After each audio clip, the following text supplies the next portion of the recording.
आप देख रहे हैं फ्री जनरल मीडिया नेटवर्क। मैं हूं अंसरुल बाई।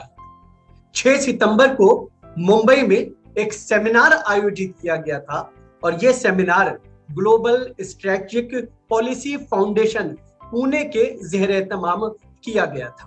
जाहिर है मुंबई में किया गया था और ग्लोबल स्ट्रेटेजिक पॉलिसी फाउंडेशन के बारे में कहा यह जाता है कि ये जो है राइट विंग, जो राइटिस्ट लोग हैं, वो लोग इस तरह के इस संगठन को रन करते हैं। और इस जाहिर है कि इस जो मीटिंग का मकसद था, इस सेमिनार का मकसद था कि आपस में भाईचारे को बढ़ावा दिया जाए। ये एक मैसेज जो है वहां से उभर करके जो है सामने आया है। और क्योंकि मैं इसको इसलिए कह रहा हूं क्योंकि वहां पर बड़ी तादाद में मुस्लिम जो दानिश्वर हैं, चाहे जो है मेडिकल लाइन से जुड़े हुए हों या अलग अलग सेक्टर से जो जुड़े हुए मुसलमान हैं, वो बड़ी तादाद में उसमें मौजूद थे। उलमा भी बड़ी तादाद में वहां पर मौजूद थे। तो ये कहा जा सकता है कि जो अहले वतन है, यानी हमारे जो गैर मुस्लिम भाई हैं, उनके बीच में और मुसलमानों के बीच में जो मौजूदा वक्त में एक गैप की स्थिति पैदा हुई है, आरएसएस को लेकर के जिस तरह के लोगों की सोच है और साथ ही साथ भारतीय जनता पार्टी के बारे में जिस तरह से एक बड़े तबके की एक राय है, वो तमाम चीजों को कहीं ना कहीं डिस्कस किया जाता रहा है और अलग अलग प्लेटफॉर्म से इस पर बातचीत होती रही है कि किस तरीके से देश को बेहतर किया जा सके, क्या कुछ नीति है आरएसएस की और किस तरह से ये तमाम चीजें अंजाम दी जाती हैं। इन्हीं तमाम चीजों को हम जानने और समझने की कोशिश करेंगे और ये जानने की कोशिश करेंगे कि आखिर जो आरएसएस प्रमुख मोहन भागवत साहब ने जो बयान दिया उस मीटिंग में, उसने सुर्खियां बटोरी हैं और उसको लेकर के अलग अलग राय सामने आ रही है और इसीलिए शायद हम इस मुद्दे पर बातचीत भी कर रहे हैं। हम आपको बताएं कि उन्होंने कहा क्या था। उन्होंने कहा था कि इस्लाम आक्रमणकारियों, यानी जो भारत में इस्लाम आया, वो जो हमलावरों के साथ भारत में आया था और ये एक हकीकत है। और क्योंकि यह हकीकत है इसलिए इस चीज को बताया जाना तमाम शहरियों को जरूरी है। ये बात मोहन भागवत साहब ने उस बैठक के अंदर कही है। और इस वक्त हमारे साथ इस मुद्दे पर बातचीत करने के लिए जफर सरेशवाला साहब हैं। जाहिर है कि जो है वो उस मीटिंग का हिस्सा थे, उस मीटिंग में मौजूद रहे थे, पेशे से बड़े ताजिर हैं और ये कहा जा सकता है कि मुस्लिम बड़े दानिश्वरों में आपका शुमार होता है। साथ ही साथ हिंदू मुस्लिम इत्तेहाद को लेकर बराबर कोशिशें करते रहे हैं। और ये भी हम आपको बताएं कि चांसलर मौलाना आजाद उर्दू यूनिवर्सिटी के चांसलर भी रहे हैं। तो इस दौरान भी उन्होंने बहुत सारी चीजों को समझने और जानने की कोशिशें की हैं। तो वो आज हमारे साथ हैं। हम उनसे तमाम चीजों को जानने और समझने की कोशिश करेंगे कि आखिर इस बयान का मतलब क्या है। उस मीटिंग को जिस तरीके से ये कहा जा सकता है कि बहुत सारे लोग इस पे कह रहे हैं कि ये मीटिंग बड़ी खुफिया थी, तो उस खुफिया मीटिंग का एजेंडा क्या था, क्यों इसे खुफिया रखा गया। और इसके अलावा जो बात उन्होंने कही कि मुसलमान आक्रमणकारियों ने भारत में आकर के इस्लाम को फैलाया, और जाहिर है कि इसमें कितनी सच्चाई है, ये तमाम हमारे पहलू होंगे आज गुफ्तगू के, बातचीत के। जफर साहब, हम आपका बहुत बहुत स्वागत करते हैं फ्री जनरल मीडिया नेटवर्क में। लेकिन सबसे पहले हम आपसे यही जानना चाहेंगे कि जो 6 सितंबर की मीटिंग है मुंबई में ग्लोबल स्ट्रेटेजिक पॉलिसी फाउंडेशन के ज़ेरे एहतमाम जो मुनाकिद की गई थी, बैठक बुलाई गई थी, उसका एजेंडा क्या था, क्यों इस बैठक को बुलाया गया और क्यों ये माना जा रहा है कि ये खुफिया मीटिंग थी? नहीं, पहले तो मैं थोड़ी तरमीम कर दूं कि मैं वो मीटिंग में नहीं था, मैं नहीं गया था। हालांकि मुझे दावत दी थी, मैं नहीं गया था। लेकिन बहुत सारे उलमा जिनको दावत दी गई थी वो मेरे से उन्होंने राब्ता किया और मैंने हर एक को कहा जाइए आप। मैंने कहा मैं तो नहीं जाऊंगा लेकिन आप लोग जाइए। और बिल्कुल आपने कहा कि उसमें नुमाया उलमाओं में मौलाना कलीम सिद्दीकी साहब थे, फिर हमारे बम्बई के भी नौजवान उलमा काफ़ी तादाद में थे, नदवी थे, यहाँ तक के दारुल देवबंद से फारिग भी थे और मुसलमान दानिश्वर थे। और वो खुफिया नहीं थी, यानी आम लोगों को दावतनामे गए थे। यानी मेरे हिसाब से 200-250 लोग थे उसमें। और ये जो जो इदारा जो आपने कहा, वो डॉक्टर आनंद भागवत जो पेशे से डॉक्टर हैं और मोहन भागवत साहब के वो चचाजाद भाई हैं, और वो इस काम में मेरे साथ भी उनका राब्ता है, बल्कि वो मुझे भी बार बार अपने प्रोग्राम में आरएसएस के दावत देते थे, तो मैं हमेशा टाल देता था ये कहकर कि भाई देखिए, मैं एक ही शर्त पे आऊं आपके प्रोग्राम में, अगर मुझे मोहन भागवत साहब से तन्हाई में 1 to 1 45 मिनट कम से कम वक्त मिले तो मैं आऊं। तो वो बेचारे हर बार हंस के कहते थे कि भाई ये तो नामुमकिन है। लेकिन एक बार शायद 3 साल पहले ये खुद आनंद जी और उनके और जो रुफ़का हैं गुजरात के भी जो आरएसएस से ताल्लुक रखने वाले, वो मेरे पास आए और कहा कि भाई जफर भाई, एक प्रोग्राम है आर्म्ड फोर्सेस को लेकर और आपकी शर्त भी मान ली है, तो आपको वो 45 मिनट का मौका भी मिलेगा। तो अब जो शर्त मैंने रखी थी उन्होंने मान ली, तब मेरे लिए इनकार की कोई गुंजाइश नहीं थी। और मेरा मौकफ शुरू से है कि हर एक से बात करनी चाहिए। ये मैंने नरेंद्र मोदी साहब से भी उस जमाने में पहल की और बातचीत की, और मुझ पर बड़े फतवे लगाए लोगों ने, मुझे मीर जाफर और पता नहीं क्या क्या फतवे लगे। तो मैं कभी भी इन चीज़ों से, इसलिए कि मुझे मालूम है कि मेरी कौम जो है उसने जब सर सैयद को नहीं बख्शा, मौलाना आज़ाद को नहीं बख्शा, मौलाना हुसैन अहमद मदनी रहमतुल्लाह अलैह को नहीं बख्शा, हजरत थानवी को नहीं बख्शा, तो मैं कौन सी खेत की मूली हूँ। तो मुझे अंदाजा है कि और हमारी कौम जो है हमेशा बहुत बाद में समझती। तो मेरा तो मौक़िफ़ हमेशा से ये रहा कि हर एक से मिलना चाहिए, हर एक से बातचीत करनी चाहिए। तो मैं अपना जो कहूँ कि मुझे जो मौका मिला, तो मैंने कहा कि ठीक है मैं आऊंगा। अब वो ऐसा था कि रात मुझे वहां गुजारनी पड़ती थी। तो जब मैं पहुंचा वहां पर, मुझे याद है कि 8-1 बजे के करीब मैं पहुंचा। इन्होंने मेरे लिए होटल वगैरह में इंतजाम भी किया, यही लेने भी आए थे मुझे। तो मैंने कहा नहीं भाई, हम तो तबलीग में अपनी जिंदगी गुजारी, हमने जमातों में और हमने मस्जिद के फर्श पे अपनी जिंदगी गुजारी है, तो हम तो कहीं भी ठहर जाएंगे। तो इन्होंने मुझे कहा कि भाई हम आपके लिए अगर चाहें तो हेड गिवर भवन जो है इनका हेडक्वार्टर है, तो वहां इन्होंने मेरे लिए कयाम का रखा। उससे पहले मेरी रेशम भवन में जो इनका हेडक्वार्टर है 300 एकड़ में फैला हुआ है, वहां मेरे को खाने वगैरह का इंतजाम किया, बड़ी खातिर तवाज़ु की, और फिर वहां मुझे लेकर गया। और मैंने इनसे पूछा कि भाई देखिए, मैं नमाज पढ़ सकता हूँ? तो इन्होंने कहा बिल्कुल, और बड़ा एक लोग रखे जो मेरी नमाज के लिए इंतजाम किया। और बहरहाल, और दूसरे दिन जब वो मैं गया प्रोग्राम में और मेरी मुलाकात हुई, और मेरी 45 मिनट खुल के, मतलब मैंने कोई मसला मुसलमानों का ऐसा नहीं था जो मेरे और आपके दिल में हो जो मैंने उनके सामने नहीं रखा। तो देखिए, मेरी चूंकि एक मेरी भी जिंदगी गुजरी है तबलीग के काम में, उमूमी जमातों में वक्त लगा है मेरा एक अरसे तक, मुल्क के अक्सर अजला में, अक्सर स्टेट में, जिलों में जाना हुआ है, बाहर के मुल्कों में 40 से ज्यादा मुल्कों में मेरा सफर हुआ है। तो मैं आम मुसलमानों के हालात से बिल्कुल वाकिफ हूं, और मैंने वो सारी बातें उनके सामने रखी, और वो अपनी शिकायत जो थी जो रखी। मैंने कहा कि सर, आप जो है आपका सबका साथ सबका विकास की बात करते हैं, लेकिन वो लाइन में जो सबका साथ सबका विकास की जो लाइन है, उसमें हम लोग तो 5 किलोमीटर दूर हैं। और मैं उनको गिनाता गया, हिंदुस्तान के जो 29 स्टेट हैं उसमें आप बताइए कि मुसलमानों का क्या रिप्रेजेंटेशन है सियासत। चीफ मिनिस्टर तो है ही नहीं, डिप्यूटी भी नहीं है, मिनिस्टर कितने हैं, एमएलए कितने हैं, सुप्रीम कोर्ट के जजेस, बहुत, मैं हर चीज गिनाता गया। और मैंने कहा कि आप बताइए कि कैसे, क्या हम समझे इसको। उन्होंने मेरी सारी बातें सुनते गए, बल्कि हर बात पर उन्होंने कहा कि आपका जो दर्द है और आपका जो अंदर में जो फिक्र है वो मैं समझता हूँ, और वो वजह है कि आपकी जो फिक्र है वो हम उसको समझते हैं। और मैंने उनको एक बात ये कही कि आप जो हिंदुत्व की बात करते हैं इस मुल्क में कि भाई हिंदुत्व आएगा, ये हिंदू राष्ट्र आएगा, तो आप मुझे बताइए, मैं हॉर्सेस माउथ से सुनना चाहता हूँ कि वो हिंदू राष्ट्र में हम 20 करोड़ या 25 करोड़ की क्या जगह हो, क्या हम इक्वल सिटीजन होंगे या हम सेकेंड क्लास होंगे।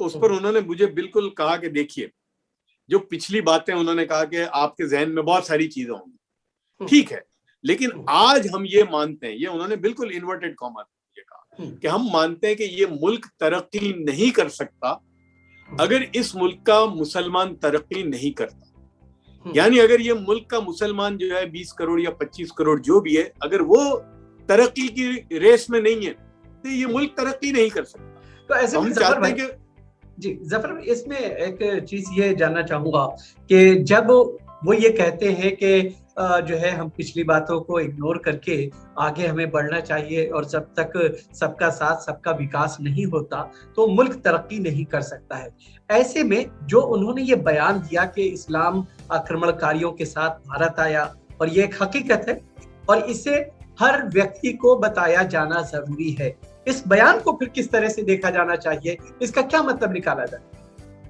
देखिए, अगर उनकी वो मेरे ख्याल से 30-35 मिनट बोले वहां पर, वो यही बात थी जिससे इख्तिलाफ था, बाकी बातें बहुत सही की उन्होंने, हिंदू मुसलमान की जोड़ की कहा कि अंग्रेजों ने सारा मामला खराब किया, हम तो एक थे और मुसलमानों को डराया गया। तो अब देखिए, हमको भी समझना चाहिए कि वैसे भी आपको अगर याद हो कि भागवत साहब ने जब इससे पहले एक तकरीब में ये कहा जब कि भाई हम तो हमारा डीएनए एक है, हम एक हैं, तो उस पर इनका एक तबका है, उसने मौलाना भागवत के नाम के इल्काब लगा दिए थे, बल्कि स्टॉप आरएसएस को ट्रेंड कराना शुरू किया था इनके लोगों ने।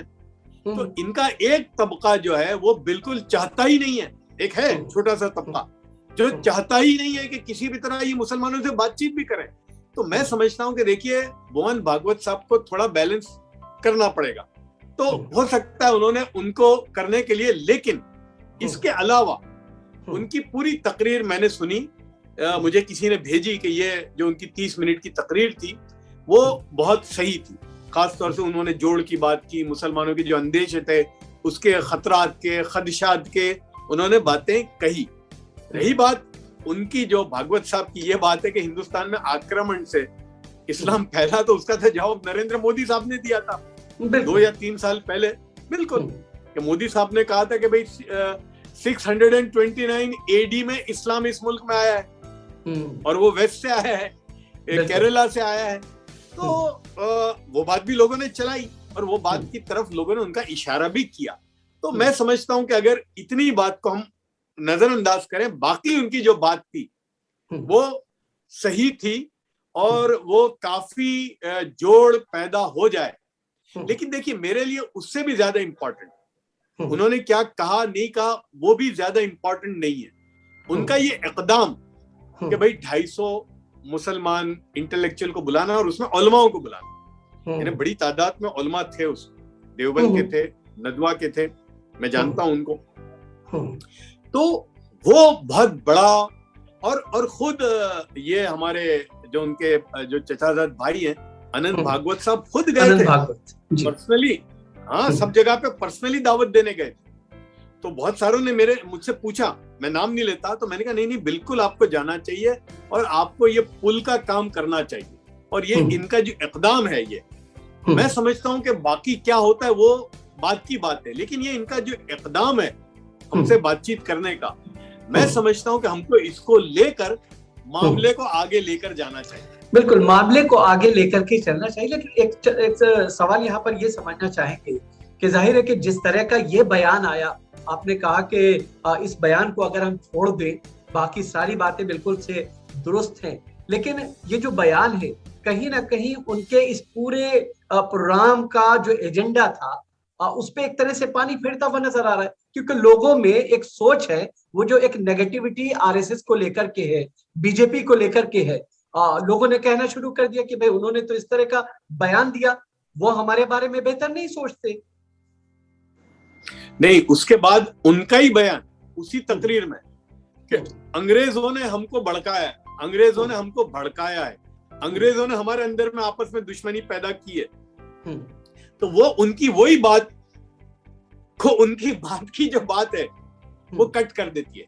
तो देखिए, मैं समझता हूं कि इसको मैं इस तरह से लेता हूं कि जैसे हजरत थानवी रहमतुल्लाह अलैह की एक बात मुझे याद आ गई कि भाई 31 जुलाई को, यानी 31 जुलाई इसलिए कि जो गर्मी होती है जिस तरह से यूपी में 31 जुलाई को अगर एक अंग्रेज ईमान लाता है और 1 अगस्त को ही उससे तुम रोजा रखवाओगे तो वो कहेगा भाई इस्लाम बहुत अच्छा मजहब है, मेरे बस का नहीं। तो हमको बतदरीज यानी आरएसएस का एक पूरा एक वो है। तो अब आप चाहो कि पहली ही उसके अंदर वो अपनी सारी उसको वो कर दें, मैं समझता हूं उनके लिए भी वो ठीक नहीं होता। तो मैं समझता हूं कि उस स्टेप को हमको भी ये समझना चाहिए। हाँ बिल्कुल, उनकी उस बात से इख्तलाफ किया लोगों ने, मैंने खुद किया। मैंने कहा कि भाई मैं वो मस्जिद में जाके आया हूँ जो 6629 में बनी थी और उसके कम से कम 150 साल के बाद ये जो हुक्मरान जो आप कहते हो वो तो 150 साल के बाद आए।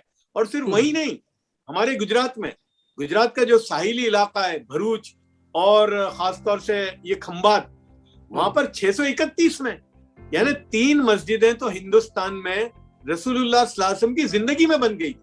वो है मस्जिदें अभी भी हैं गुजरात में। ये इलाका है जो साहिल का, वहां पर मस्जिद है। भरूच का जो इलाका है, अब खैर वो दरिया समंदर से दूर हो गया है, लेकिन वहां काफी सहाबा की कब्रें आज भी हैं। तो ठीक है, उनकी उस बात को इतना ही लेना चाहिए, लेकिन उनकी जो आगे की बात है उसको, और दूसरा वो इकदाम जो उन्होंने किया, ये इसको लेकर हमको आगे बढ़ने की जरूरत है। नहीं, लेकिन जिस तरह से आपने कहा कि जो उनका इकदाम है या आगे की जो बातें हैं उसको लेकर के आगे बढ़ना चाहिए, लेकिन अगर भारत में इस्लाम, मान लिया जाए कि अगर भारत में इस्लाम जो है हमलावरों के जरिए से पहुंचा, यहाँ पर जो इस्लाम फैला वो आक्रमणकारियों ने फैलाया, तो भी आपको लगता है कि इस तरह के इतिहास को रिपीट कराया जाना, जो बात उन्होंने अपनी स्पीच में कही है कि एक हकीकत है और इसे हर व्यक्ति को बताया जाना जरूरी है, ये क्यों जरूरी है?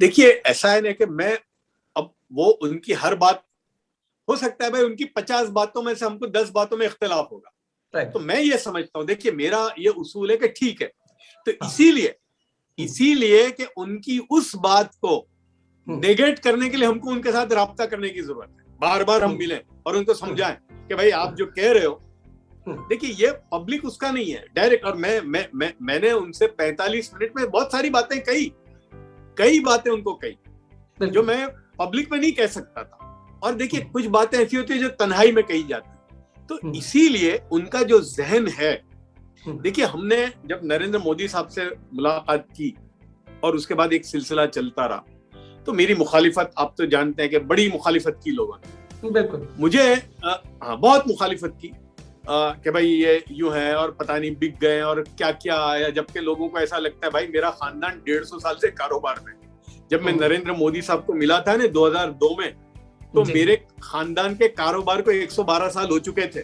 बिल्कुल हाँ, तो ये लोग बेचारे समझते हैं कि जैसे हम तो पैदा ही 2002 में हुए। तो भाई अल्हम्दुलिल्लाह मैं 7वीं पुश्त है मेरी कारोबार करते हैं। तो उस वक्त मुझे सलीम साहब जो हमारे सलमान खान के जो वालिद हैं, सलीम खान, वो यूं कहते थे, क्योंकि उनका भी राब्ता था, वो भी बातचीत करते रहते थे, मुझे ये कहते थे कि देखो हमें लोगों की सुननी नहीं है, अगर हम अपने ताल्लुकात की वजह से उनके ख्यालात में 20% का भी फर्क ला सकते हैं तो हम कामयाब हैं। भाई देखिए मैं तो तबलीग में जिंदगी गुजारी है यार, मैं मस्जिद में मैं गश्त में गया हूं, मैं किसी को नकद लेके नहीं आ पाया। एक मुसलमान, पैदाइशी मुसलमान, उसको नमाज के लिए मैं मस्जिद में ला नहीं पाया। हमारा काम होता था बार बार बात करना। बिल्कुल सही है आपकी बात, अपनी जगह पे बिल्कुल दुरुस्त है, लेकिन एक चीज ये समझना चाहेंगे कि जैसे हम भारतीय जनता पार्टी की बात कर रहे हैं, पिछले 7 साल से केंद्र में भारतीय जनता पार्टी की सरकार है। इसके अलावा बहुत सारे ऐसे स्टेट्स हैं जहां पर भारतीय जनता पार्टी की सरकार है। ये भी माना जाता है कि संरक्षक का काम भारतीय जनता पार्टी के संरक्षक के तौर पर आरएसएस को जाना जाता है, ये उसकी एक एडिशनल पॉलिटिकल पार्टी के तौर पर उसे देखा जाता है। उसके अलावा जो छोटे छोटे हिंदूवादी जो संगठन है, आए दिन लिंचिंग की घटनाएं होती रहती हैं, मुसलमानों को टारगेट करके जो है, जैसा आपने बताया कि हर मुद्दे पर आपने उन चीजों को डिस्कस किया, बावजूद इसकी तमाम चीजें होती हैं और आरएसएस मुखिया की तरफ से कभी सरकार को ये नहीं कहा जाता कि भाई इस तरह की जो एक्टिविटीज अंजाम दी जा रही हैं जो छोटे छोटे गिरोह हैं, हिंदूवादी संगठन है, लिंचिंग की जो घटनाएं हो रही हैं, मुसलमानों को, अल्पसंख्यकों को परेशान करने की जो घटनाएं हो रही हैं, वो सरकार की छवि ही नहीं बल्कि आरएसएस की छवि को भी दागदार करती है, उनके काम के लिए रुकावट पैदा करती है। ऐसी स्थिति में क्या आरएसएस को सरकार से बातचीत नहीं करनी चाहिए? क्या ये कहना चाहिए कि मुसलमान सामने आए और कट्टर हिंदुत्व, वो माफ कीजिएगा, कट्टर जो ये कट्टरता फैल रही है उसको रोकने के लिए वो आगे बढ़े? वो ऐसा क्यों बोले? देखिए, मेरी तो बात होती रहती है आरएसएस के लोगों से भी और गवर्नमेंट में भी जो लोग। देखिए, आरएसएस के लोग कहते हैं मुझे कि भाई ये जो सबको तुम आरएसएस मत समझो, बोले हमारे नाम की टोपी पहनते हैं ये सब, बोले जरूरी नहीं है, बोले ये हमारा बिल्कुल नहीं। और फिर मुझे अभी मैंने जब किसी को कहा, अभी हाल में जो शायद वो मध्य प्रदेश में वो चूड़ी पहनाने वाली का जो मामला हुआ था उस वक्त, तो मुझे आरएसएस के एक बड़े आदमी ने कहा कि और ये एक जो आपके वो दसना का एक वो कौन है, यतीनानंद या कोई जो है वो, बोले भाई हमारा इनसे कोई ताल्लुक नहीं है। ऐसे यूट्यूब पे भी बहुत सारे हैं जो खड़े हो गए, बोले ये हमारे नाम की टोपी पहनते हैं, भाई हमारे नाम से तो कोई बहुत कुछ आता है। तो उन्होंने कहा, सवाल यही है ना, सरकार से क्यों नहीं ये कहते हैं कि भाई हमारी छवि दागदार हो रही है, आप इन पे एक्शन लीजिए, कानून के हिसाब से काम किया जाना चाहिए?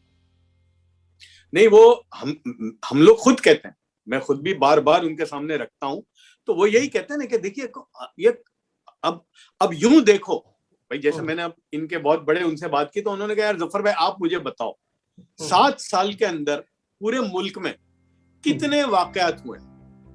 अच्छा, फिर क्या ये पहली बार हुए? अब इतना बड़ा मुल्क है, अब बोले कहां तो मैं भी मानता हूं कि हाँ एक भी वाकया बहुत खतरनाक है, नहीं होना चाहिए, लेकिन अगर आप हिसाब लगाओ तो कोई बहुत ऐसा नहीं है कि बिल्कुल मुसलमान सड़क में नहीं निकल सकता, ऐसा नहीं है। हाँ वाकयात हो रहे हैं और वो खुद परेशान है, वो खुद भी परेशान है कि ये जो हो रहा है, जैसे वो जो आपके दिल्ली में वो जंतर मंतर पे जो पूरा हुआ था, तो बिल्कुल वो कहते थे कि यार हमारा इसमें कोई ये एक भी हमारे साथ नहीं, बल्कि वो जो उनकी तकरीरें थी उस दिन अगर आप देखें जंतर मंतर में, तो वो कठेरे में खड़े रख रहे थे इस सरकार को कि ये कानून लेके आओ और नाम वो नहीं देंगे। तो ये सारे जो हैं इनके डिसग्रंटल्ड है, ये जो तबका है ये इनसे इनका डिसग्रंटल्ड है, इनको एम्बेरस करने की कोशिश कर रहा है और वो कहते हैं कि बिल्कुल हम कानूनी जो भी होगा वो बिल्कुल हम करेंगे।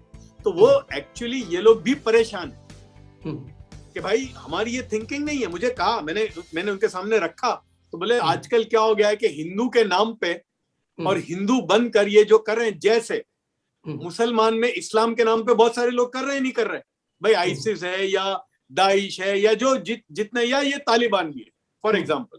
भाई तालिबान की जो सख्त रवैया है औरतों के मामले में, और वो कोई सारे मुसलमानों को तो रिप्रेजेंट नहीं करते, सारे देवबंद को नहीं करते। तो बोले ऐसे ही ये आजकल जो आ गए हमारे नाम की टोपी पहनते हैं और करते हैं जिनका हमारे से कोई ताल्लुक नहीं है, और वो भी खुलकर विरोध क्यों नहीं होता है? बिल्कुल ठीक है, वो परेशान है, बट ये है कि खुल करके विरोध नहीं होता, खुल करके उनके खिलाफ एक्शन की बातें नहीं की जाती है। ये है, हमने कहा कि भाई कम से कम आप कुछ ना करें तो कानूनी जो कार्रवाई है वो इनके खिलाफ होनी चाहिए, बस हम इतना ही चाहते हैं कि ये जो भी है उनके खिलाफ कार्रवाई होनी चाहिए। और मैं हमारे जो दोस्त हैं उनको मैं कहता हूं कि जैसे आपने गुजरात के 2002 के दंगे जो हुए थे पहली बार, इसलिए कि हम तो दंगे देखते आए 85, 87, 90, 92 और 2000, हमने कभी भी राइट के जो परपेट्रेटर्स थे उनको कभी सजा भी नहीं हुई थी, कभी गिरफ्तार नहीं हुई। पहली मर्तबा 2002 के बाद के जो फसाद के जो लोग थे 480 हिंदुओं गिरफ्तार हुए और कम से कम 90 हिंदुओं को उम्र कैद की सजा हुई। तो इस तरह से जब तक के नहीं होगा तो ये कंटिन्यू होगा।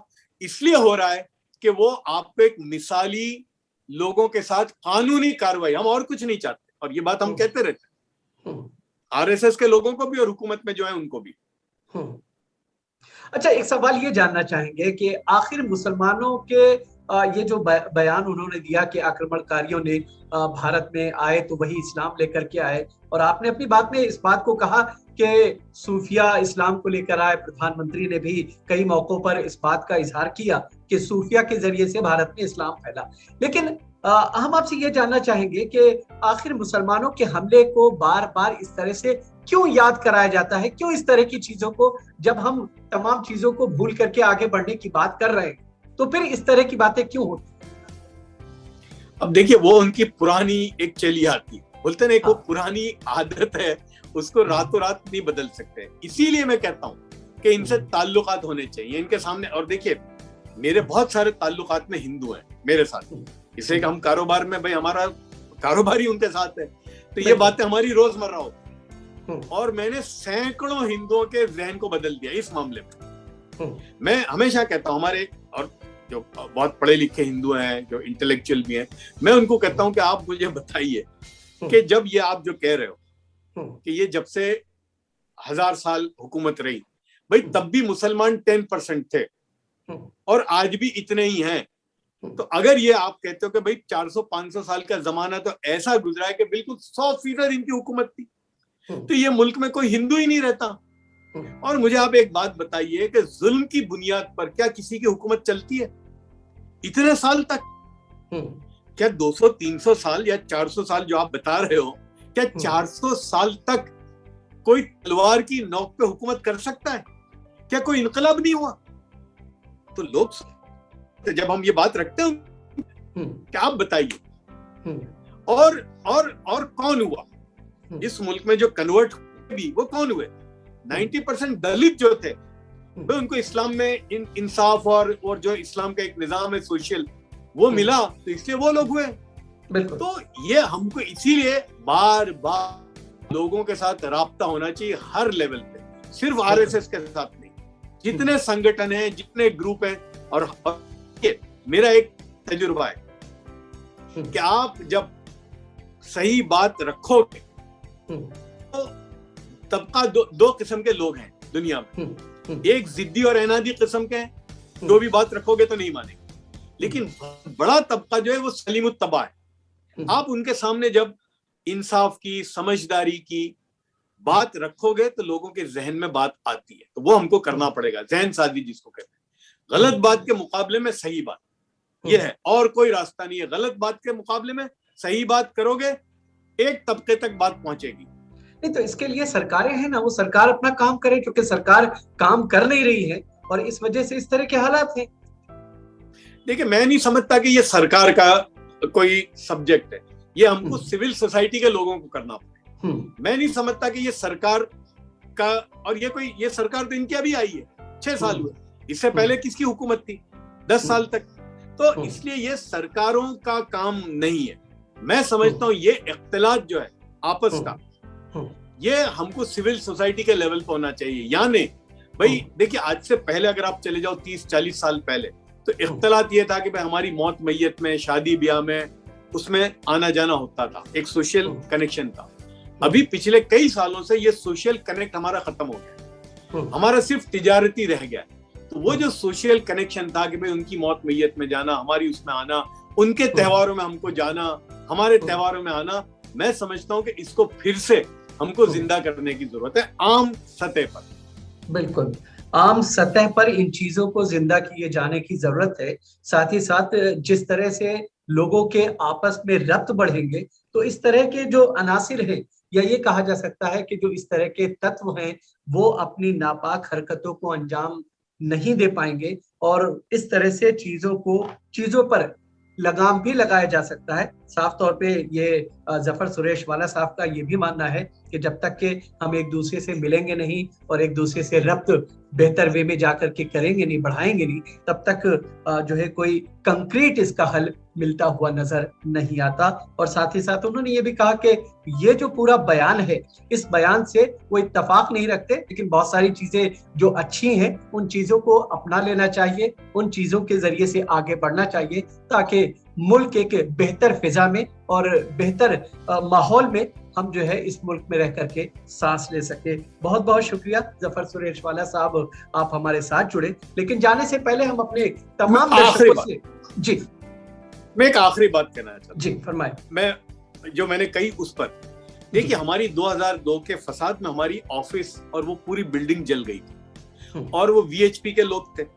फिर बाद में जब हमने शुरू किया तो लोग आने लगे, तो एक वीएचपी का जो वर्कर जो जलाने में था हमारी ऑफिस, वो भी आता था। कुछ महीनों के बाद पता चला कि उसकी माँ को कैंसर हो गया। ये मैं अहमदाबाद की बात करता हूँ। अब कोई खड़ा नहीं रहा बेचारे के लिए, तो हमने उसको वो कीमोथेरापी का इंजेक्शन आता है जो एक 90,000 रुपए का होता है, तो हमने उसको दिया, पहला दिया, दूसरा दिया, तीसरे पे उसकी माँ का इंतकाल हुआ। अब उसने तो हमारी ऑफिस को जलाने में सबसे आगे था, पेश हमने उसके साथ ये मामला किया। आप नहीं मानेंगे, उसकी माँ के इंतकाल के बाद वो मुझे और हम भाइयों को अपने घर लेकर गया और अपने बच्चों के सामने ये कहा कि हमने भगवान को तो नहीं देखा, बोले ये साक्षर भगवान है, और मेरी ऑलमोस्ट आरती उतार रहे थे। तो उन्होंने जो किया, हमने एक छोटा सा किया जो हम नॉर्मली करते थे, यानी हमारी फैमिली का एक इकदाम है कि जो हम लोग मेडिकल सालों से, हमारे दादा अल्लाह उनको गरीब का रहमत करे, उनके जमाने से हमारे वालिद और चचा करते थे, बाद में हम लोग भी करते थे, जो एक नेचुरल था। हमने कुछ नहीं किया, सिर्फ इतना किया, वो एक अमल का इतना असर हुआ कि वो, अब आप मुझे बताइए कि वो शख्स, उसको क्या नफरत कोई हमारे खिलाफ कभी भी जिंदगी में पहुंचा सकता है? तो हम ये कहते हैं कि नफरत का मुकाबला हम मोहब्बत से करें, अच्छे इक़दाम से करें, तो देखो वो खत्म हो जाएगी। बिल्कुल, तो नफरत का मुकाबला अच्छे अखलाक से किया जाना चाहिए, तभी बेहतर माहौल बन पाएगा। बहुत बहुत शुक्रिया जफर साहब, आपने हमसे विस्तार से बातचीत की, समझाने की कोशिश की कि आखिर मोहन भागवत ने ये जो बयान दिया है इसका क्या कुछ मायने निकाला जाना चाहिए और किस तरह से इन चीजों को देखा जाना चाहिए। आपका बहुत बहुत शुक्रिया। लेकिन जाने से पहले हम अपने तमाम दर्शकों से ये गुजारिश करेंगे कि अगर आपने फ्री जनरल मीडिया नेटवर्क को सब्सक्राइब नहीं किया है तो आप इस चैनल को सब्सक्राइब करें, इसके वीडियोस को लाइक और शेयर करें, और साथ ही साथ हम आपसे एक ये भी गुजारिश करेंगे कि इस तरह के वो मीडिया प्लेटफॉर्म्स जो आपकी आवाज बनते हैं, जो आपकी आवाज को उठाने की कोशिश करते हैं, जाहिर है उनके पीछे कोई बहुत बड़ा ग्रुप नहीं होता है, फाइनेंशियली आप उनकी सपोर्ट करें, आपके सपोर्ट की उन्हें सख्त जरूरत होती है। तो आज के प्रोग्राम में फिलहाल इतना ही, आप हमें इजाजत दीजिए।